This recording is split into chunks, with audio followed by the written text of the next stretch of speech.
Undertale. Bu 2015-yilda amerikalik mustaqil dasturchi Toby Fox tomonidan yaratilgan mashhur RPG janrli o'yin. Tashqaridan qaraganda, u oddiy retro uslubidagi jang o'yinidek ko'rinishi mumkin. Ammo o'yinga chuqurroq kirganingiz sari, uning asl kuchi janglarda emas, balki siz qiladigan tanlovlarda ekanini tushunasiz.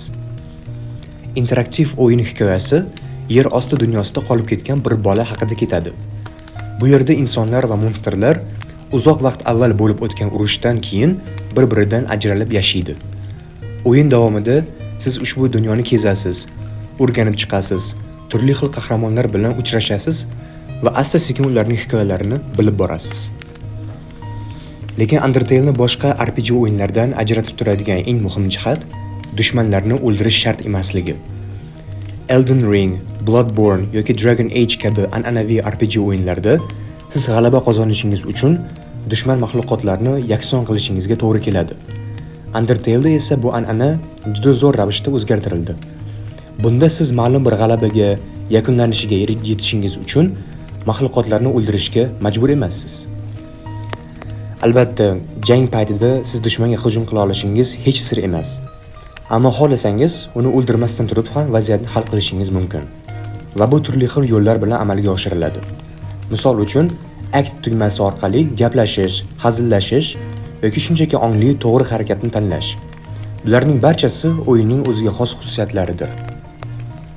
Va eng qizig'i, o'yin sizning tanlovlaringizni unutmaydi. Siz kimga qanday munosabatda bo'lganingiz, kimni ayaganingiz yoki kimni yakson qilganingiz keyingi voqealarga so'zsiz ta'sir qiladi. Ba'zi qarorlaringizning oqibatlari esa o'yinning to oxirigacha sizni kuzatib boradi. Agar haddingizdan oshsangiz, to o'yinning o'zini qurilmangizni butunlay o'chirib yubormaguningizcha ruhan virtual javobgarlikdan qutula olmaysiz. Shu sababli Undertale shunchaki yer osti dunyosini aylanib chiqish yoki navbatdagi yuradigan bossni mag'lub etish haqidagi o'yin emas. Bu tanlovlar, munosabatlar va ularning oqibatlari haqidagi virtual dunyo.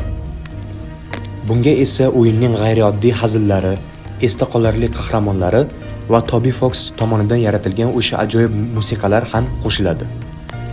O'yin sizning harakatlaringizga doim e'tibor berib turadi.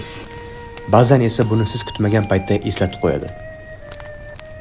Shaxsan o'zim bu o'yindan shunday saboq oldim. Hech bir harakat e'tiborsiz qolmaydi va unga yarasha mukofot yoki jazo olinadi. Tanish bo'lsa kerak. Ehtimol Undertale'ning eng katta siri ham shunda.